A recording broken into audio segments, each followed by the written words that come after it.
This is the day 2 of our Andaman trip और हम कल रात में खाना खा के सो गए थे। से हाय। तो अभी हम कहाँ जा रहे हैं आप बताएंगे दर्शकों को? बाराटक। वहाँ पे क्या है? सर गाड़ी में नहीं है, बस 2 मिनट बस वहाँ पे क्या है बाराटक? बाराटक में मुझे नहीं पता क्या है। बाराटक जो है पोर्ट ब्लेयर से 150 किलोमीटर की दूरी पे है और बाराटक में हम ट्राइब्स को देखने जा रहे हैं। बाराटक पोर्ट ब्लेयर से 1 से 1.5 घंटे की दूरी पे है। फिर वहाँ से हम जाएंगे शिप से 10 मिनट का रास्ता है। देन मैंग्रोव फॉरेस्ट के बीचों बीच जो है वहाँ पे हमें ट्राइब्स देखने को मिलेंगे और वहाँ पे स्ट्रिक्टली जो है वीडियो शूटिंग टोटली प्रोहिबिटेड है।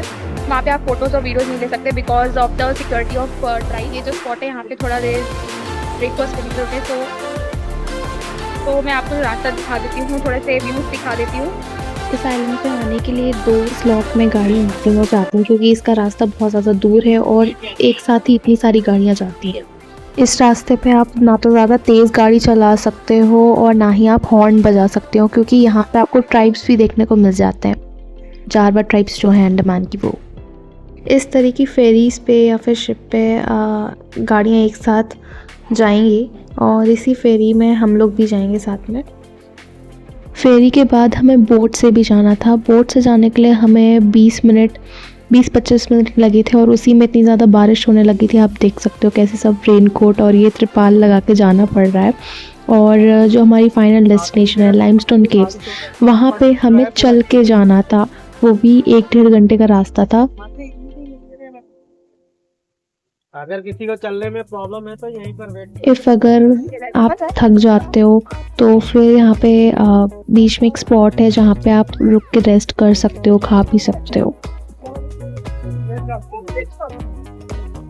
ये लाइमस्टोन केव्स लाखों सालों में बनी है। रेन वाटर जब लाइमस्टोन रॉक के ऊपर गिरता है धीरे धीरे उसे डिसॉल्व करता है और टाइम के साथ ये अमेजिंग शेप्स क्रिएट होते हैं। हर फॉर्मेशन का अपना एक शेप है। कुछ सिलेंड्रिकल शेप जैसे दिखते हैं, कुछ फ्रोज़न वाटरफॉल जैसे और कुछ तो लोटस जैसे दिखेंगे आपको। और इसकी प्रोसेस अभी भी चल रही है। अगर आप इन स्टोन्स को टच करते हो तो ये ब्लैक कलर की हो जाती है, इसलिए इन स्टोन्स को टच करना मना है।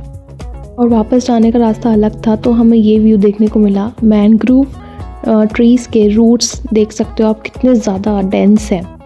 अगर आपको कोई एडवेंचरस प्लेस ट्राई करनी है देन प्लीज़ बारातंग आइलैंड को अपने आइटिनरी में ज़रूर इंक्लूड कराना।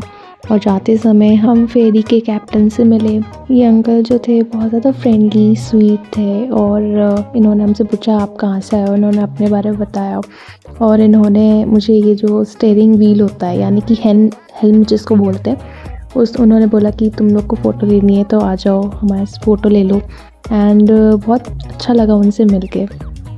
कभी कभी ट्रैवल डेस्टिनेशन से ज़्यादा याद रह जाते हैं वो लोग जो रास्ते में मिलते हैं। जैसे अंडमान का एनवायरनमेंट बहुत ज़्यादा अच्छा है एंड यहाँ के लोग तो और भी ज़्यादा अच्छे हैं।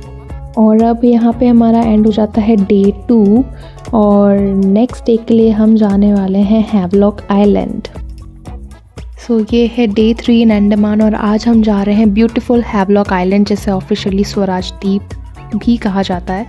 एक आपको इम्पॉर्टेंट टिप देना चाहती हूँ, अगर आप अंडमान ट्रिप प्लान कर रहे हो तो प्लीज़ जल्दी सो जाना क्योंकि ये अगर आपको सारी चीज़ें कवर करनी है तो यहाँ पे हमेशा अर्ली मॉर्निंग उठना पड़ेगा आपको हर दिन। तो अर्ली वेकअप मैंडेटरी है। हमारी फेरी अर्ली मॉर्निंग में ही थी इसलिए होटल वालों ने हमारा ब्रेकफास्ट पैक करके दे दिया।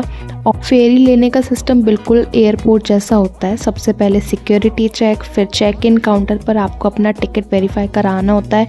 उसके बाद वेटिंग एरिया में बैठकर अनाउंसमेंट का वेट करो। देन यहाँ फेरीज़ काफ़ी ऑर्गेनाइज्ड होती हैं। मल्टीपल प्राइवेट फेरीज़ ऑपरेट करती हैं जैसे मैक्रूज़, ग्रीन ओशन और नॉटिका। सीट्स मोस्टली प्री असाइंड होती हैं और लगेज टैगिंग भी होता है। इसके लिए आप बुक माई फेरी ऐप डाउनलोड कर सकते हैं और उससे अपनी फेरी बुक कर सकते हैं या फिर आप अपने ट्रैवल एजेंट से बोल के भी आप फेरी बुक करवा सकते हैं। और अब हम आ गए हैं स्वराज द्वीप आइलैंड यानी कि हैवलॉक आइलैंड। हम अपने ट्रैवल एजेंट का वेट करते हैं जो हमें पिक करने आने वाले थे। उसके बाद हम निकल जाते हैं स्कूबा डाइविंग के लिए जिसके लिए सेपरेट डेजिग्नेटेड बीच एरिया होता है। यहाँ सर्टिफाइड इंस्ट्रक्टर्स होते हैं जो पहले प्रॉपर ट्रेनिंग देते हैं कैसे ब्रीथ करना है, हैंड सिग्नल्स क्या होते हैं और अंडर वाटर सेफ्टी रूल्स क्या हैं।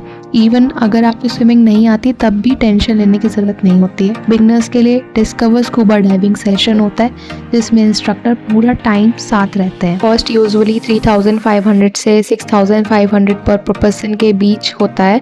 प्राइस डिपेंड करता है dive location, under water duration, photos and videos included रहते हैं। स्कूबा डाइविंग सेशन हमारा बहुत ही अमेजिंग था।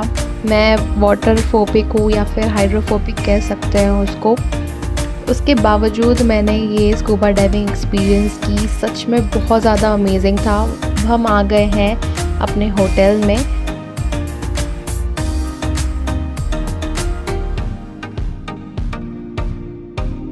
क्विकली रेडी होने के बाद हम आ गए हैं राधानगर बीच पे और हमने यहीं पे लंच किया था।